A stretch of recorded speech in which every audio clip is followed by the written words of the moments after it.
E arrivano le grandi novità qui a Cantiamo Napoli come sempre. Lei, la grande Fortuna. Grazie, buon pomeriggio a tutti, è sempre un piacere essere qui. Oggi veramente abbiamo portato una bella novità, abbiamo portato le sorelle Biancardi qui a Cantiamo Napoli. E infatti da quest'altro lato c'ho lei, una nuova artista, Gloria Biancardi.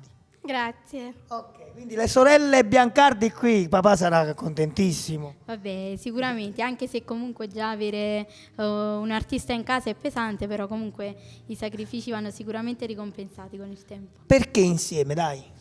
Insieme perché io comunque ho partecipato con tanti altri artisti, ho fatto tante canzoni e perché no fare una canzone magari con mia sorella, con Dare il la mio sangue, possibilità pure a lei. dare la possibilità a lei, poi comunque a lei piace cantare e comunque ha fatto una bella scelta di cantare le mie canzoni di quando ero più piccolina.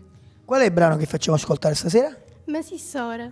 Messissore, autori? Messissor, Nino Danisi, con gli arrangiamenti del maestro Nino Danisi, che ne approfittiamo per salutare con un bacio affettuoso e le andiamo a dedicare un po' per tutte le sorelline che ci stanno ascoltando. Allora, seguiamo le sorelle Biancardi, ma seguiamo soprattutto Cantiamo Napoli!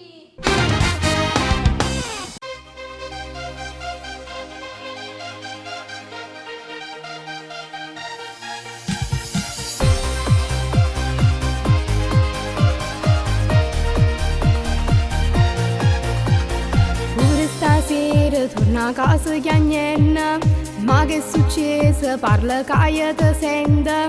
Non è giusto che stia così male, tu meriteresti solo il bene.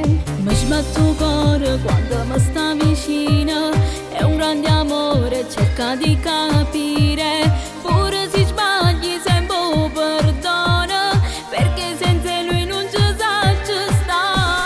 Una volta stiamo a sentire, chi ti fa solo soffrire, ne va approfittare della tua ingenuità, o fa per dispetto, ma non ci permette.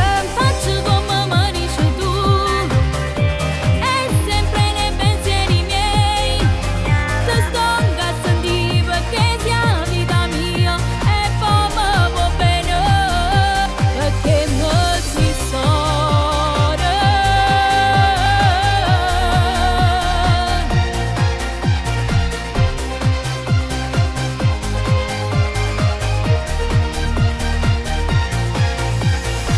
Stai tranquilla, vire capo ti passa, e con il tempo poi io ti